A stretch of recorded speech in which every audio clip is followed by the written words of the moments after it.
آج کے ہمارے درس کا آغاز 29ویں پارے سے ہوگا۔ اس پارے کی ابتدا جس سورت سے ہو رہی ہے اس سورت مبارکہ کا نام سورہ ملک ہے۔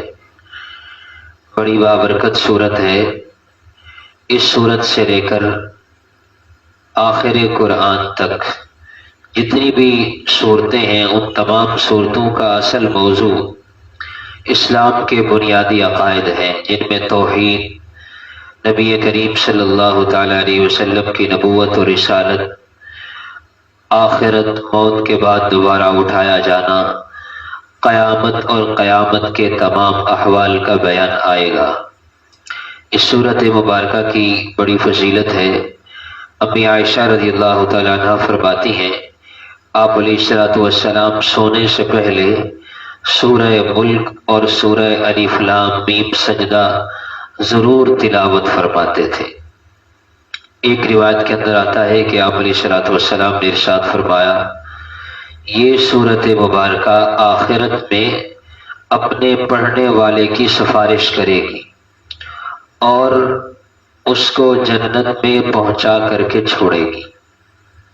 اس سورت مبارکہ کی ابتدا میں اللہ جل جلالہ نے اہل ایمان کو آخرت کی طرف متوجہ فرمایا۔ بابرکت ہے وہ ذات جس کے قبضے قدرت میں سب کچھ ہے، وہ ہر چیز پر قادر ہے۔ اللہ وہ ہے جس نے موت اور زندگی کو بنایا ہے، موت کو پیدا کیا، زندگی کو پیدا کیا۔ یہ موت اور زندگی کا نظام کیوں بنایا گیا؟ لِيَبْلُوَكُمْ أَيُّكُمْ أَحْسَنُ عَمَلًا، تاکہ اللہ تمہیں آزمائے کہ تم میں سے کون زیادہ اچھا عمل کر کے لاتا ہے۔ اس سے معلوم ہوا کہ اللہ جل شانہ کے ہاں اعمال کی کثرت مطلوب نہیں ہے، کیفیت مطلوب ہے، جسے ہماری عربی زبان کی اصطلاح میں کہا جاتا ہے کہ کمیت مقصود نہیں، کیفیت مقصود ہے۔ کہ کتنا عمل کر کے آیا ہے یہ نہیں مطلوب، تھوڑا ہو اچھا ہو۔ اس لیے حضور پاک صلی اللہ علیہ وسلم نے ارشاد فرمایا، احب الاعمال الی اللہ ادومها وان قل۔ اللہ جل شانہ کو سب سے زیادہ محبوب عمل وہ ہے جو دائمی ہو، روزانے کی بنیاد پر ہو، اگرچہ تھوڑا ہو۔ تو اللہ جل جلالہ تمہاری آزمائش کرنا چاہتے ہیں کہ تم دنیا کی زندگی میں تم میں سے کون اچھا عمل کر کے لاتا ہے۔ قرآن کا اسلوب اور انداز بتلا رہا ہے کہ اللہ نے پہلے موت کو بیان فرمایا، پھر زندگی کو بیان فرمایا کہ اللہ وہ ہے جس نے موت کو پیدا کیا۔ حالانکہ انسان کی زندگی پہلے ہوتی ہے اور موت بعد میں آتی ہے، لیکن یہ بتلا دیا کہ تمہاری زندگی کا اصل انجام موت ہی ہے، موت کو کبھی نہ بھلانا۔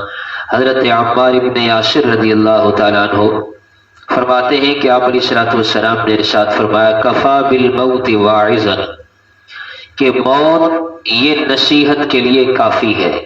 جو آدمی موت کے نظام سے فائدہ نہیں اٹھاتا، نصیحت حاصل نہیں کرتا، پھر اس کے دل کا کسی اور چیز سے اثر لینا اور نصیحت حاصل کرنا بہت مشکل ہوتا ہے۔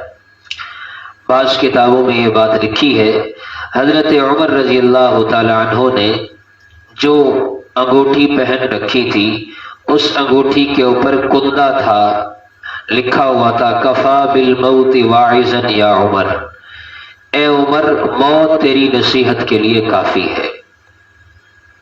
تو اس لیے دنیا اور آخرت کا جو نظام ہے، یہ موت اور زندگی کا جو نظام اللہ نے بنایا ہے، یہ ہم سب کی آزمائش کے لیے ہے، امتحان ہے۔ بچہ، بوڑھا، مرد، عورت، وہ اس امتحان سے گزر رہا ہے۔ امتحان کس چیز کا ہو رہا ہے؟ کہ اس دنیا کی زندگی میں اچھا عمل کون کرتا ہے۔ فرمایا کہ جب یہ جہنمی لوگ جو دنیا میں جہنم کو جھٹلاتے ہیں، جب یہ جہنم میں ڈالے جائیں گے، سمعوا لها شہیقا، تو ان کے چیخنے چلانے کی آوازیں ہوں گی، وہی تفور، اور یہ جتنا بھی چیخیں گے جہنم کی آگ اتنی زیادہ بھڑکے گی، تکاد تمیز من الغیظ، اس آگ میں اتنی شدت ہوگی، یوں لگے گا کہ وہ آگ غصے کی وجہ سے پھٹ جائے گی۔ اس آگ کے اندر شدت اتنی ہوگی۔ جب بھی ایک گروہ جہنمیوں کا ڈالا جائے گا، سألہم خزنتھا، دروغہ جہنم پوچھے گا، الم یأتکم نذیر، کیا دنیا میں تمہارے پاس ڈرانے والا کوئی نہیں آیا تھا؟ وہ کہیں گے بلا، کیوں نہیں، قد جاءنا نذیر، ڈرانے والا تو آیا تھا لیکن ہم نے اس کو جھٹلا دیا۔ بعض مقامات پر فرمایا، کہیں گے غلبت علینا شقوتنا، ہماری بدبختی ہم پر غالب آ گئی۔ تو اس کو اللہ نے ایمان کی دولت دے دی ہے۔ یہ اللہ کا کتنا بڑا احسان ہے کہ اللہ تعالیٰ نے ہم سب کو مسلمان گھرانے میں پیدا فرمایا۔ یہ کافر لوگ کہیں گے لو کننا نسمع او نعقل ما کننا فی اصحاب السعیر، اگر ہم اللہ کے منادی کی بات کو سن لیتے، سنا تو تھا یعنی سن کر مان لیتے، او نعقل، یا ہم میں کچھ عقل ہوتی، یہ وہاں اپنے عقل پہ ماتم کریں گے۔ اپنے آپ کو جو یہاں بڑے عقل مند سمجھتے ہیں، یہ کل اپنی نادانی اور بے عقلی، کم عقلی کا اعتراف کریں گے۔ کیا کہیں گے؟ لو کننا نسمع، کاش کہ ہم بات کو سن لیتے، او نعقل، یا ہم سمجھ جاتے، ہم عقل سے کام لیتے، تو ما کننا فی اصحاب السعیر، آج ہم جہنمیوں میں سے نہ ہوتے۔ فاعترفوا بذنبہم، وہاں وہ اپنے گناہوں کا اعتراف کریں گے۔ فسحقا، ہلاکت ہو، دھتکارے جائیں گے جہنم والے۔ اس لیے یہ دنیا کی جو زندگی ہے یہ آخرت بنانے کا میدان ہے، یہاں جو بوئیں گے کل وہی کاٹیں گے۔ اس لیے اللہ جل جلالہ کے پیارے نبی صلی اللہ علیہ وسلم نے رمضان المبارک میں جن چیزوں کی کثرت کا حکم دیا، ان میں دو چیزیں یہ بھی ہیں کہ اللہ سے اس ماہ میں جنت مانگو، جنت کثرت سے مانگو، بار بار مانگو، اور اللہ جل جلالہ سے اس مہینے میں جہنم سے پناہ مانگو کہ اللہ ہمیں جہنم سے پناہ عطا فرما۔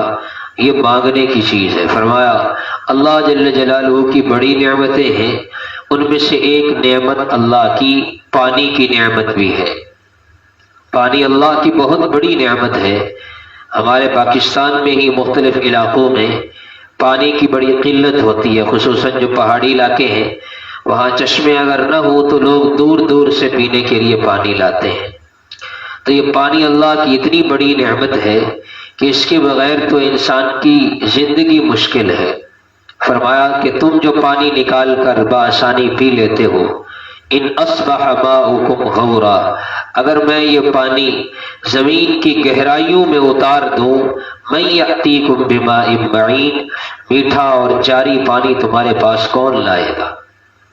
ہم ذرا تصور کریں 100-200 فٹ پر پانی نکل آتا ہے اور ہم بے تحاشا پانی کا استعمال کرتے ہیں۔ وضو میں پانی بہائے جا رہے ہیں، تھوڑا استعمال کرنے کی ضرورت ہوتی ہے، وہ ٹوٹی کھول کے بیٹھے ہیں اور پانی بہا جا رہا ہے، کسی کو منع کرے تو پھر وہ ناراض ہونے لگتا ہے۔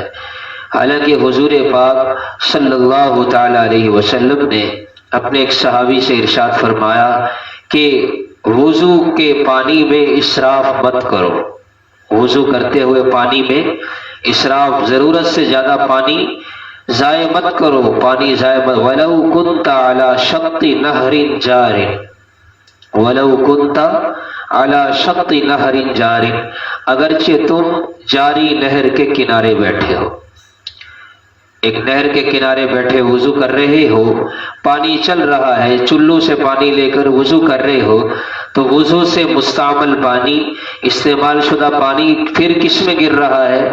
نہر میں گر رہا ہے، ضائع نہیں ہو رہا۔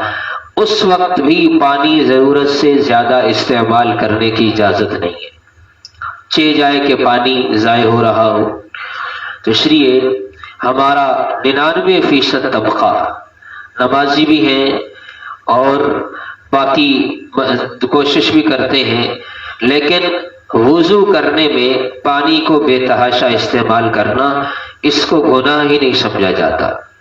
تو اس لیے وضو کا پانی استعمال کرنے میں بہت زیادہ اس بات کی کوشش ہونی چاہیے کہ انسان کم سے کم پانی استعمال کرے، جس سے فرائض اور مستحبات سنن پورے ہو جائیں۔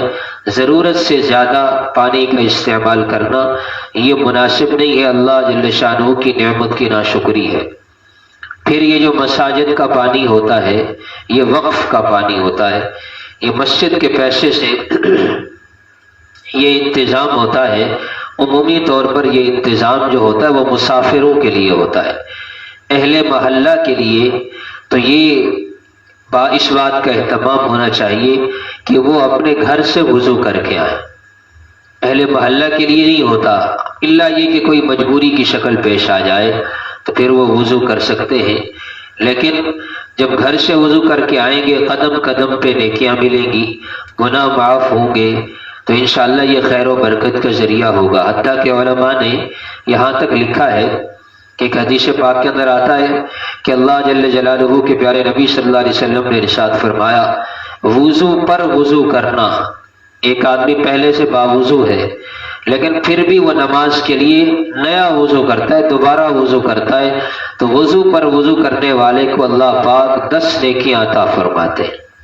لیکن یہ مسئلہ نقل کیا ہے کہ اگر یہ آدمی یہ فضیلت حاصل کرنا چاہتا ہے تو اپنے گھر کے پانی سے وضو کرے، مسجد کے وقف پانی سے وضو پر وضو بھی نہ کرے۔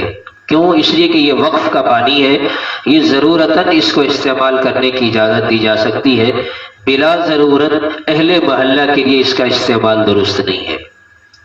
یہ اس کا تعلق ہماری نماز کے ساتھ ہے، وضو کامل ہوگا تو نماز کامل ہوگی۔ تو پانی اللہ پاک کی بہت بڑی نعمت ہے۔ بہت سی جگہوں پر ٹھنڈے پانی سے وہ وضو کر رہے ہوتے ہیں، کلی کر رہے ہوتے ہیں، یہ بھی مناسب نہیں ہوتا۔ ٹھنڈا پانی پینے کے لیے جہاں رکھا ہو تو وہ پینے کے لیے ہی ہوتا ہے۔ ایک اور بھی بڑی برائی ہے کہ ایک آدمی پانی پی کر گیا اور دوسرا پانی پینے آتا ہے تو پہلے ٹھنڈے پانی سے اس گلاس کو دھوتا ہے۔ حالانکہ بہت سی احادیث کو جوڑنے سے، اگرچہ یہ حدیث پاک میں صراحتاً تو نہیں آیا، بہت سے لوگ کہتے ہیں جی حدیث میں آتا ہے کہ مومن کے جھوٹے میں شفا ہے، یہ حدیث پاک نہیں ہے۔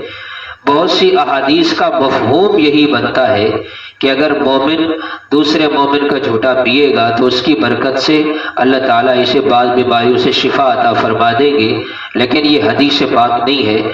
لیکن اس کا مطلب یہ بھی نہیں کہ پانی پینے آئیں اور پہلا پانی ابھی پی کر کے گیا ہے اور ٹھنڈے پانی سے اس گلاس کو دھو رہے ہیں، یہ بھی پانی کی نعمت کی ناشکری ہے۔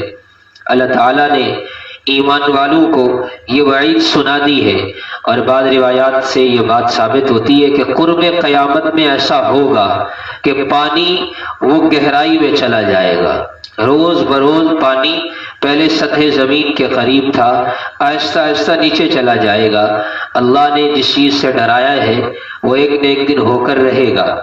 ایک ملحد بے دین آدمی جب اس کے سامنے یہ بات کہی گئی تو وہ کہنے لگا یہ کوئی مشکل بات ہے، تو پرانے دور کی بات ہے، آج کل تو جدید مشینیں آ گئی ہیں، پانی جتنی گہرائی پر بھی ہوگا ہم نکال لیں گے۔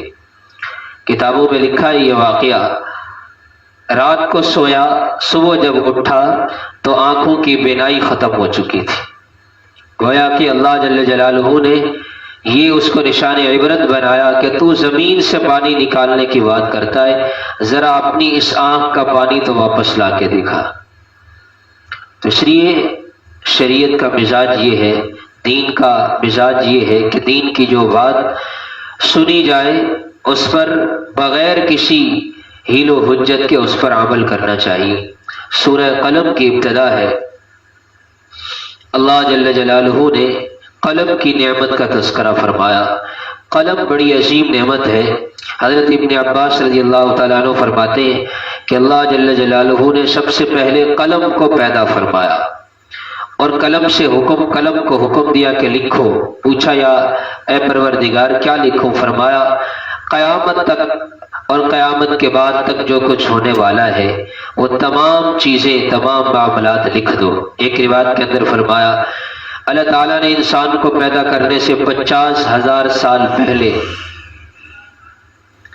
تقدیر کو لکھوایا اور انسانوں کے سارے معاملات قلم کے ذریعے لکھ دیے گئے۔ ترمذی شریف میں روایت آتی ہے کہ سب سے پہلے قلم، جو قلم میں اور آپ استعمال کرتے ہیں، اس قلم کی ابتدا حضرت ادریس علیہ السلام کے زمانے سے ہوئی، انہوں نے بنوایا اور آج وہ جدید شکل میں ہمارے پاس موجود ہے۔ تو اس لیے قلم کا احترام بھی ضروری ہے، کیونکہ قلم کو بطور نعمت کے اللہ نے قرآن کریم میں تذکرہ فرمایا، نون والقلم وما یسطرون، قسم ہے قلم کی، اللہ نے قلم کی قسم کھائی ہے، قسم ہے قلم کی، وما یسطرون، اور جو وہ لکھتے ہیں، سطر سے، جیسے اردو میں بھی سطر کا لفظ استعمال ہوتا ہے۔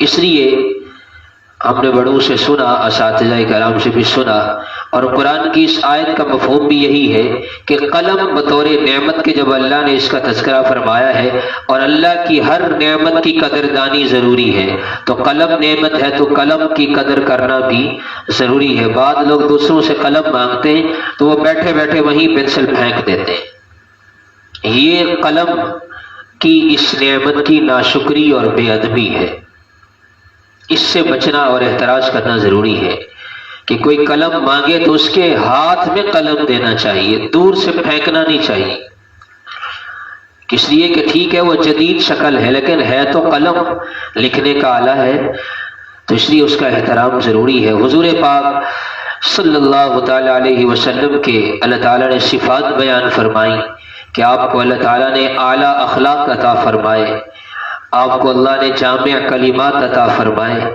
آپ نے کبھی کوئی فحش بات، بدگوئی نہیں فرمائی، گالی نہیں دی، آپ بڑے نرم خو، نرم مزاج تھے۔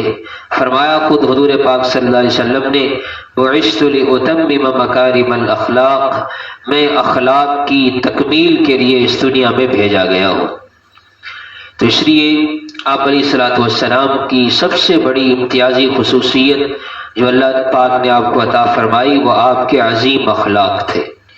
فرمایا تم میں سے کامل ایمان والا وہ ہے جس کے اخلاق سب سے اچھے ہوں۔ اخلاق کسے کہتے ہیں؟ آپ نے ایک حدیث پاک میں اخلاق کا خلاصہ بیان فرما دیا۔ فرمایا اخلاق اس کو کہتے ہیں سل من قطعک، جو تجھ سے توڑے تو اس سے جوڑ، واعف عمن ظلمک، جو تجھ پر ظلم کرے اسے معاف کر، تعطی من حرمک، جو تجھے محروم کرے تو اسے عطا کر۔ اسے کہتے ہیں نا اچھے اخلاق بھی ایک اللہ کی نعمت ہوتے ہیں، اور اچھے اخلاق کی صفت کسی میں پیدا ہو جائے یہ اس کے بارے میں اللہ کا خاص فضل ہوتا ہے کہ وہ اسے اچھے اخلاق کی توفیق مل جائے۔ اللہ تعالیٰ نے اس صورت مبارکہ کے آخر میں کافروں کی ایک سازش بد کا تذکرہ فرمایا کہ مکہ مکرمہ میں ایک شخص تھا جو لوگوں کو نظر لگاتا تھا، اس لیے کہ نظر حدیث پاک کے اندر آتا ہے العین حق، نظر کا لگنا یہ حق ہے۔ تو کافر اس کے پاس جمع ہوئے اور کہا کہ ہم نبی کریم صلی اللہ علیہ وسلم کی اس دعوت سے پریشان ہیں، ہم تجھے مال دیں گے تو انہیں نظر لگا۔ اس کی نظر میں اتنی شدت تھی کہ وہ جس کو نظر لگاتا تھا بعض اوقات اس کی موت تک واقع ہو جاتی تھی۔ آپ علیہ السلام تشریف فرما تھے اور وہ آ کر کے بیٹھا اور وہ ٹک ٹکی باندھ کر آپ کو دیکھے جا رہا ہے مستقل۔ تو آپ علیہ الصلوۃ والسلام پر اللہ نے یہ آیت نازل فرما دی کہ یہ ایک بار نہیں 1000 بار دیکھے آپ کو کچھ نہیں ہونے والا، اس لیے کہ آپ اللہ کی حفاظت میں ہیں۔ وَإِن يَكَادُ الَّذِينَ كَفَرُوا لَيُزْلِقُونَكَ بِأَبْصَارِهِمْ، یہ آپ کو اپنی آنکھوں سے پھسلانا چاہتے ہیں۔ کیوں؟ ان کی دشمنی کی بنیاد کیا ہے؟ لما سمعوا الذکر، ان کی دشمنی کی بنیاد یہ اللہ کا کلام ہے۔ جب یہ آپ کے منہ مبارک سے قرآن کریم کو سنتے ہیں تو پھر یہ آپ کو نظر لگوانے کے درپے ہو جاتے ہیں۔ آپ کو گھبرانے کی ضرورت نہیں ہے۔ فَإِنَّكَ بِأَعْيُنِنَا، آپ ہماری حفاظت، ہماری نگاہوں میں ہیں۔ اس لیے فرمایا ایک جگہ پر یا ایھا الرسول بلغ ما انزل الیک من ربک وَإِن لَّمْ تَفْعَلْ فَمَا بَلَّغْتَ رِسَالَتَهُ وَاللَّهُ يَعْصِمُكَ مِنَ النَّاسِ، اللہ لوگوں سے آپ کی حفاظت فرمائیں گے۔ چنانچہ حضور پاک صلی اللہ تعالی علیہ وسلم نے اس کے بارے میں ارشاد فرمایا العین حق، کہ نظر کا لگنا حق ہوتا ہے۔ در منصور میں ایک روایت ہے، آپ نے فرمایا العین حق لتورد الرجل القبر والجمل القدر وان اکثر ہلاک امتی فی العین، کہ نظر کا لگنا حق ہے، یہ نظر آدمی کو قبر تک پہنچا دیتی ہے، اونٹ کو ہانڈی تک پہنچا دیتی ہے۔ مطلب کیا کہ اونٹ کو پھر ذبح کرنا پڑتا ہے، نتیجتاً وہ ہانڈی میں پہنچتا ہے۔ آدمی کو قبر تک پہنچاتی ہے، اونٹ کو ہانڈی تک پہنچاتی ہے۔ فرمایا میری امت کے ہلاک ہونے والے اکثر لوگ نظر کی وجہ سے ہلاک ہوں گے۔ اور ایک حدیث پاک کے اندر ارشاد فرمایا کہ نظر لگنے سے اللہ پاک کی پناہ مانگا کرو۔ اے اللہ میں ایسی آنکھ سے پناہ مانگتا ہوں جو مجھے نظر لگائے۔ طویل دعا ہے، تو اس لیے اس بات کا خوب اہتمام ہو جائے۔ اب یہ حدیث آج کے دور میں سمجھنا بہت آسان ہے، کیا کہ میری امت کے اکثر لوگ کس وجہ سے ہلاک ہوں گے؟ نظر کی بنا پر۔ کھانا کھا رہے ہیں تو اس کی تصویر بنا کے لگا دی، تو نظر نہ لگے تو اور کیا ہو جی؟ اچھا کپڑا پہنا، اس کی تصویر بنا کے لگا دی۔ کوئی کسی اچھی جگہ گئے، اس کی تصویر بنا کے لگا دی، جس کو ہم آج کی زبان میں اسٹیٹس لگانا کہتے ہیں۔ ایسے لوگوں میں ایسا جنون ہے، الامان والحفیظ، کھانا کھاتے بعد میں ہے۔ دسترخوان میں کھانا لگا ہوا ہے تو کوئی کھانا لگا، بھائی ٹھہرو ایک منٹ ٹھہرو، تصویر بنا رہے ہیں۔ وہ پہلے تصویر بنائیں گے کہ آج ہم فلاں ہوٹل پہ کھا رہے ہیں، آج فلاں جگہ کھا رہے ہیں، آج فلاں جگہ کھا رہے ہیں۔ ہمارے شریعت کی، ہمارے دین کی یہ تعلیم نہیں ہے۔ اس لیے اس بات سے احتیاط لازمی ہے۔ نتیجتاً پھر بیمار ہوتے ہیں، پھر کہتے ہیں جی ہمیں دم کرے، ہمیں نظر لگ گئی ہے۔ کام خود کرتے ہیں نظر لگانے والے، پھر اس کے بعد دم کروا لو۔ تو پہلے ہی سدے باب ہونا چاہیے۔ یہ وہ چیز ہے کہ جس کی طرف ہمارا بالکل بھی خیال نہیں ہے۔ ایک حدیث پاک میں آتا ہے، آپ علیہ الصلوۃ والسلام نے ارشاد فرمایا، جس کا مفہوم ہے کہ اپنے مقاصد کی تکمیل میں راز سے مدد حاصل کرو، اس لیے کہ ہر صاحب نعمت سے حسد کیا جاتا ہے۔ آپ نے کوئی کام کرنا ہے تو پہلے ہی اس کی تشہیر میں لگ جاتے ہیں کہ میں یہ کام کرنے لگا ہوں، میں فلاں کام کرنے لگا ہوں۔ نتیجتاً کیا ہوتا ہے کہ پھر وہ اس کام کے کرنے میں رکاوٹیں پیدا ہو جاتی۔ تو اس لیے اللہ جل جلالہ کی نعمتوں کا اظہار بھی ضروری ہے، لیکن وہ اظہار اس طریقے پر نہ ہو کہ وہ اظہار پھر انسان کے حق میں فائدہ بننے کی بجائے نقصان دہ ثابت ہو۔ تو اس لیے اس عمل کو اپنی زندگی سے ترک کریں کہ کھانے پینے کی چیزوں کا سٹیٹس لگانا چھوڑ دیں۔ اچھی چیز پہنی ہے تو کیا ہو گیا؟ نہیں، اس کو لگا رہے ہیں۔ کوئی چھوٹی سی نعمت ملی، سوشل میڈیا پر اس کو پھیلا رہے ہیں۔ یہ شریعت کا مزاج نہیں ہے۔ ہمیں تو حکم یہ دیا گیا ہے کہ ہم اگر کھانے کی کوئی چیز لائیں، پڑوسیوں کو، دیکھنے والوں کو دے سکیں تو دیں، ورنہ اس کو چھپا کر کے لائیں۔ ہمارے بزرگوں میں الحمدللہ ہماری نسبت ایسے بزرگوں سے ہے جنہیں اللہ تعالیٰ نے اس دین کی خدمت کے لیے، احیاء دین کے لیے منتخب فرمایا۔ بارہا میں یہ واقعہ آپ کی خدمت میں عرض کرتا ہوں۔ ہمارے بزرگوں میں تھے مولانا اصغر حسین صاحب رحمۃ اللہ علیہ، دارالعلوم دیوبند کے بڑے اساتذہ میں تھے۔ ایک مرتبہ شاگرد کے ساتھ بیٹھ کر آم کھائے، اور آم کھانے کے بعد وہ شاگرد نے وہ چھلکے اٹھا لیے اور ڈالنے لگا، تو حضرت نے پوچھا چھلکے ڈالنے کا طریقہ آتا ہے؟ تو انہوں نے کہا استاد جی چھلکے ڈالنے کا بھی کوئی طریقہ ہوتا ہے؟ اکٹھے کروں گا اور جا کر ٹوکری میں ڈال دوں گا، بھائی یہی کام ہے؟ فرمایا نہیں، یہ طریقہ نہیں ہے، آؤ میں تمہیں سکھاتا ہوں چھلکے کیسے ڈالنے ہیں۔ ایک شاپر میں وہ ڈالے اور راستے کے کنارے کنارے چلے اور وقفے سے وہ چھلکے ڈال دیے کنارے پر، بالکل ایک اس جگہ پر تھوڑا دور کر کے۔ تو شاگرد نے پوچھا استاد جی اس میں کیا حکمت ہے؟ فرمایا اگر تم باہر اکٹھے ایک جگہ ڈالتے تو یہ اہل محلہ سب غریب ہیں، ان کے بچے دیکھتے تو ان کا جی للچاتا کہ کاش ہمارے پاس بھی وسعت ہوتی تو ہم بھی آم کھاتے۔ اب ہمارے پاس اتنی وسعت نہیں کہ ہم سب کو کھلائیں، تو کم از کم ان کو اس سے بچا تو سکتے ہیں، اکٹھے اس لیے نہیں ڈالے۔ راستے کے کنارے اس لیے ڈال دیے ابھی تھوڑی دیر میں یہاں بکریوں کا ریوڑ گزرے گا، تو بکریاں وہ ایک ایک کر کے چنتی جائیں گی، کھاتی جائیں گی۔ تو یہ طریقہ ہے کیا کرنے کا، چھلکے ڈالنے کا۔ تو اس واقعے سے اصل یہ نہیں ہے کہ اب ہم سب گھر کے کناروں پر ڈالنا شروع کر دیں، مطلب بتانے کا یہ کہ اپنے اپنے ذہن کی بات ہے۔ ہم جب برائمن کی شاخ میں پڑھتے تھے تو وہاں اساتذہ کرام بہت سی چیزیں سمجھایا کرتے تھے، ان میں ایک چیز یہ بھی تھی، آج تک وہ دل میں بات بیٹھی ہوئی ہے۔ استاد فرماتے تھے کہ اگر آپ جاتے ہیں فروٹ لینے کے لیے تو جو ریڑھی والا سامنے لگا کے کھڑا ہوتا ہے اس میں سے فروٹ نہ لیا کریں، اگرچہ آپ کو پتا ہے سب سے اچھا فروٹ وہ وہیں لگا کے کھڑا ہوتا ہے، اس میں سے نہ لیا کریں، اس لیے کہ ان فروٹوں پر بہت سے غریب بچوں کی نظریں لگی ہوئی ہوتی۔ اب یہ چیز فرض واجب نہیں ہے کہ اگر ہم وہاں لیں گے تو گناہ گار ہوں گے، ایسا نہیں، اپنے دل کی کیفیت کی بات ہے۔ تو اس لیے ایسی چیزوں سے احتیاط کرنی چاہیے، اللہ تعالیٰ سے پناہ بھی مانگتے رہنا چاہیے۔ حضور پاک صلی اللہ علیہ وسلم حضرات حسنین کریمین پر دم فرمایا کرتے تھے آخری 2 صورتیں پڑھ کر، اور فرماتے تھے اللہ کے نبی صلی اللہ علیہ وسلم اللہ پاک سے دعا کرتے تھے، اللہم عاف الحسن والحسین من انفس الجن واعین الانس، اے اللہ میرے حسن اور حسین کو عافیت عطا فرما جنات کی جانوں سے اور انسانوں کی آنکھوں سے، انسانوں کی آنکھوں سے میرے حسن اور حسین کو عافیت عطا فرما۔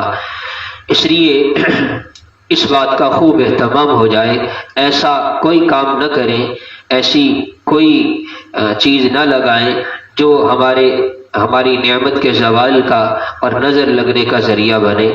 اللہ تعالی ہم سب کو عمل کی توفیق عطا فرمائے۔ آخرت میں انسان کو نامہ اعمال ملنے کا تذکرہ ہے، بعض کو نامہ اعمال دائیں ہاتھ میں ملے گا، بعض کو بائیں ہاتھ میں ملے گا۔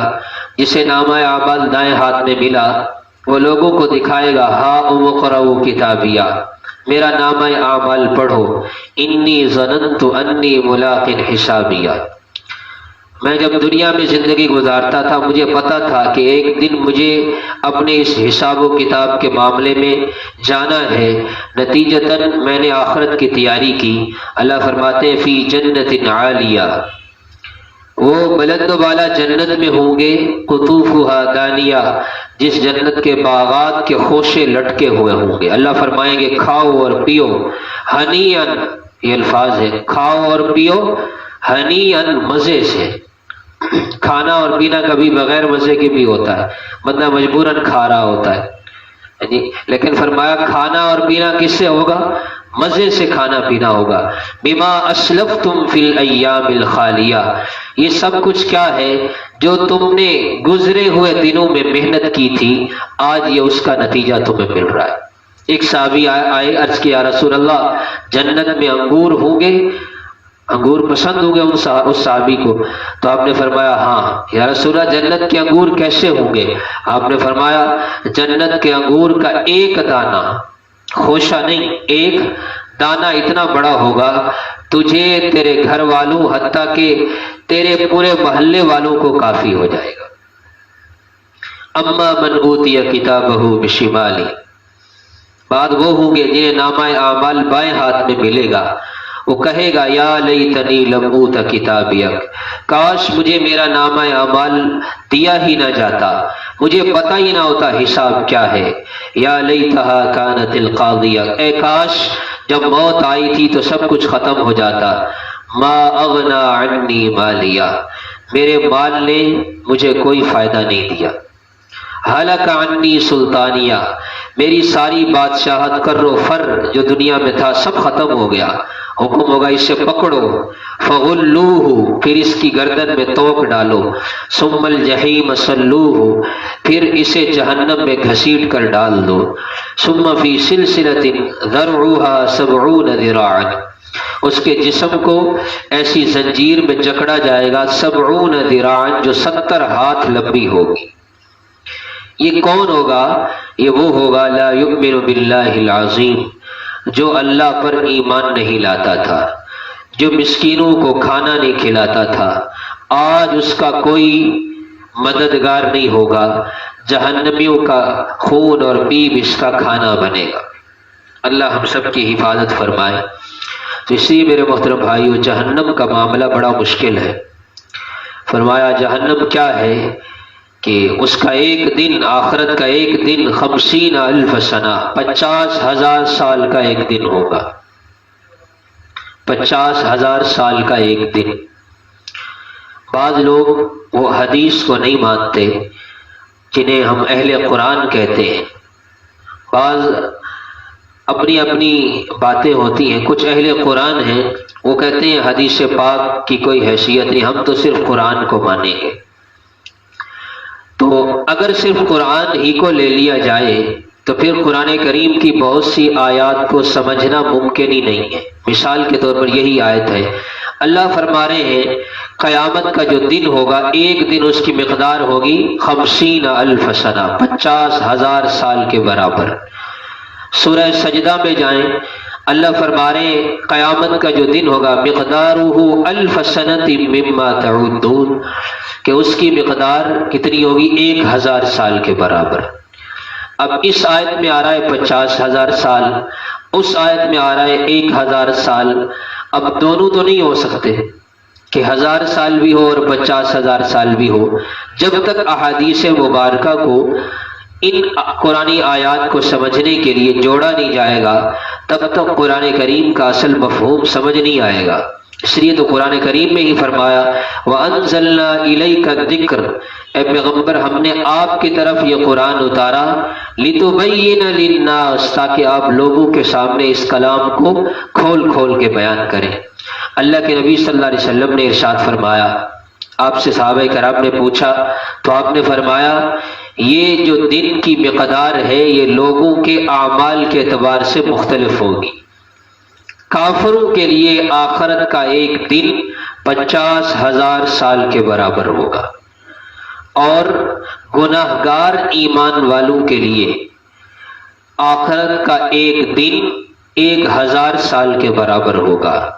اور فرمایا جو نیکی کرنے والے مومن ہوں گے، نیکوکار مومن ہوں گے، ان کے لیے قیامت کا ایک دن، آخرت کا ایک دن ایسے ہوگا جیسے 2-4 رکعت نماز نفل پڑھنے کا وقت۔ اب اس کو ہم اپنی معاشرے کی زبان میں سمجھیں تو جو غم کے دن ہوتے ہیں وہ بڑی مشکل سے گزرتے ہیں۔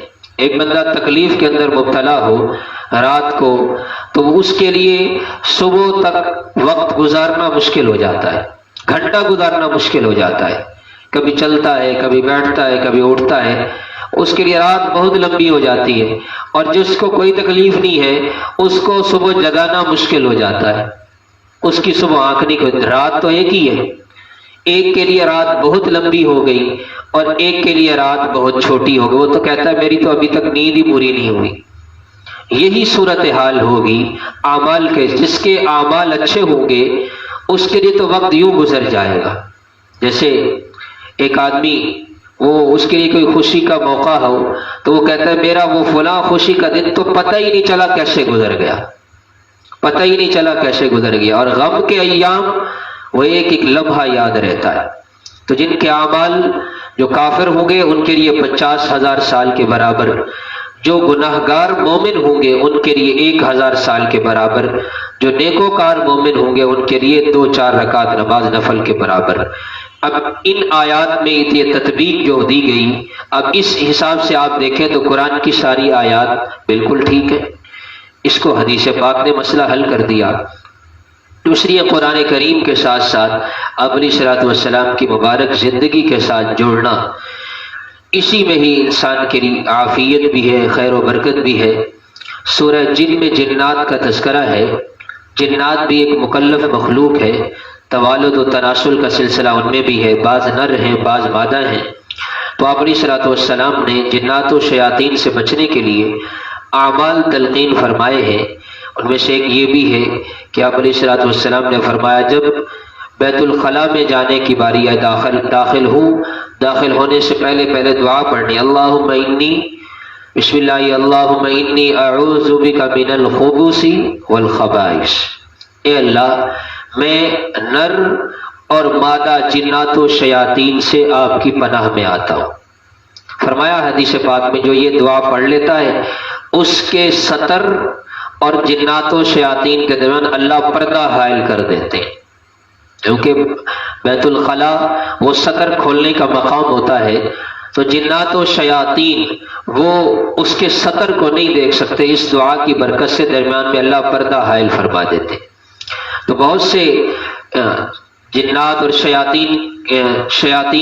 شیطانی اثرات، اس کا حل یہی ہے کہ ہم اس عمل کو اپنا لیں، اور یہ دعا داخل ہونے سے پہلے پڑھنی چاہیے۔ اس دعا کو پڑھنے کا بھی معمول ہو۔ آپ علیہ الصلوۃ والسلام کے پاس جنات کی ایک جماعت آئی اور انہوں نے آ کر کے شکایت کی، یا رسول اللہ، بعض لوگ ایمان والے وہ ہڈیوں سے استنجا کر لیتے ہیں، حالانکہ ہڈیاں تو ہماری خوراک ہیں۔ تو آپ علیہ الصلوۃ والسلام نے صحابہ کرام کو ہڈی سے استنجا کرنے سے منع فرمایا۔ ترمذی شریف میں روایت آتی ہے، آپ نے فرمایا انہ زاد اخوانکم من الجن، کہ یہ تمہارے جن بھائیوں کی خوراک ہے، یہ تمہارے جن بھائیوں کی خوراک ہے۔ اس لیے کئی احادیث میں تو نہیں پڑھا، لیکن ہمارے گھروں میں یہ ماحول تھا، بچپن سے ہی ہم یہ بات سنتے آئے ہیں کہ جب بھی ہڈیاں پھینکنے کی باری آتی ہے تو والدین یہ بات سکھاتے تھے کہ جب بھی ہڈی پھینکے تو بسم اللہ الرحمن الرحیم پڑھ کے پھینکے۔ بعض بزرگوں سے بھی یہ بات سنی۔ اس کا فائدہ کیا ہوتا ہے؟ جب آپ بسم اللہ پڑھ کے پھینکتے ہیں تو پھر ان ہڈیوں میں کافر جنات کا حصہ نہیں رہتا، کیونکہ کافر وہ اللہ کے نام پر، اللہ کے نام والی چیز کے قریب نہیں آتا، تو وہ مسلمان جنات کی خوراک بن جاتے ہیں۔ بہرحال ایک بزرگوں کا عمل ہے، چلا آ رہا ہے، تو اگر یہ کر بھی لیا جائے تو اس میں کوئی حرج نہیں، بسم اللہ الرحمن الرحیم پڑھ کے پھینکنا چاہیے۔ تو جنات بھی ایک مکلف مخلوق ہے۔ جنات جب انہوں نے قرآن سنا، قالوا انا سمعنا قرآنا عجبا، کہنے لگے ہم نے بڑا تعجب خیز قرآن کلام سنا ہے، یہدی الی الرشد، جو ہدایت کی طرف ہماری رہنمائی کرتا ہے، آمنا بھی، ہم اس پر ایمان لے آئے۔ آگے بھی چند صورتوں میں اللہ پاک نے سورہ مزمل میں تہجد کا تذکرہ فرمایا کہ نصفہ قم اللیل الا قلیلا یا ایھا المزمل، مزمل آپ علیہ الصلوۃ والسلام کا صفاتی نام ہے۔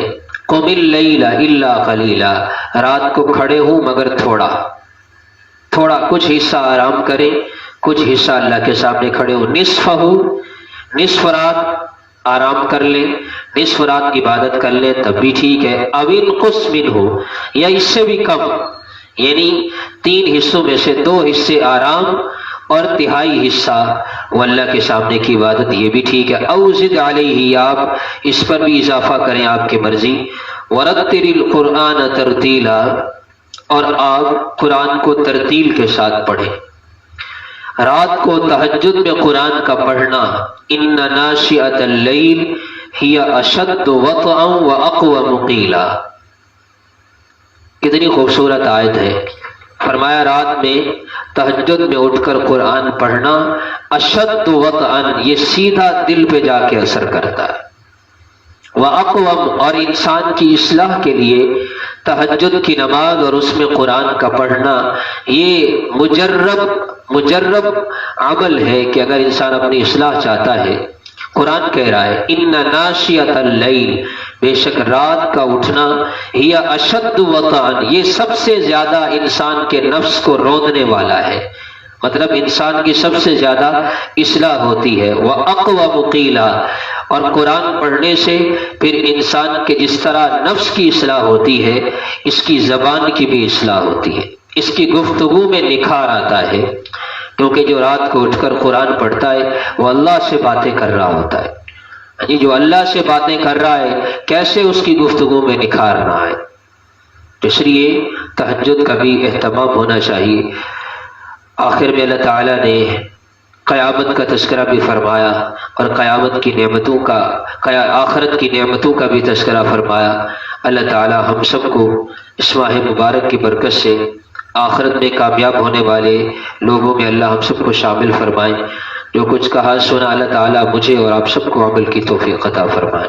اللہم لک الحمد کلہ ولک الشکر کلہ، اللہم لا نحصی ثناء علیک انت کما اثنیت علی نفسک۔ اے اللہ جو کچھ کہا سنا عمل کی توفیق عطا فرما۔ اے اللہ آپ نے ماہ مبارک ہمیں عطا فرمایا، ہم اس کی قدر نہ کر سکے، جتنی کمی کوتاہیاں ہوئی معاف فرما۔ جو کچھ لمحات باقی ہیں، کچھ گھڑیاں، کچھ دن باقی ہیں، اے اللہ کچھ صبح شام باقی ہیں، اے اللہ ہم سب کو وہ اعمال کرنے کی توفیق عطا فرما دے جس سے تو ہم سب سے راضی ہو جائے، جس سے تو ہماری بخشش کا فیصلہ کر دے۔ اے اللہ ہم سے وہ کام کروا لے جس سے تو راضی ہو جائے، تیرا محبوب راضی ہو جائے۔ ان دنوں میں اللہ ان کاموں سے بچا لے جس سے آپ ناراض ہوں، آپ کے محبوب ناراض ہوں۔ اے اللہ جو کچھ کہا سنا ہم سب کو عمل کرنے کی، دوسروں تک پہنچانے کی توفیق عطا فرما۔ وصلی اللہ تعالی علی خیر خلقہ محمد۔